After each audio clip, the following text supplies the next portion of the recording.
આ પ્રમાણપત્રક રાખવાની ફાઇલ છે જે ખૂબ સરસ છે કે બધા જ પ્રમાણપત્રક રિઝલ્ટ છે એ આ ફાઇલમાં રખાઈ જાય. એક આ ફાઇલ છે.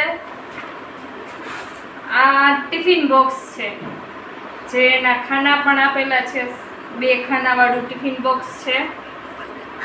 અંદરથી ખોલીને બતાવું તો એ પણ સરસ છે.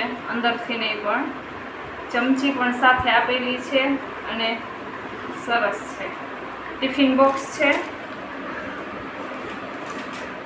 આ 5 હાઇલાઇટ કલર છે. હાઇલાઇટર કલર પણ સરસ છે. કલર પણ સરસ આવ્યા છે. અને આ ચોકલેટ છે. ચોકલેટ તો જોતા જ ખાવાનું મન થઈ જાય એવી સરસ ચોકલેટ છે. અને આ એક પ્રમાણપત્ર પણ આપ્યું છે.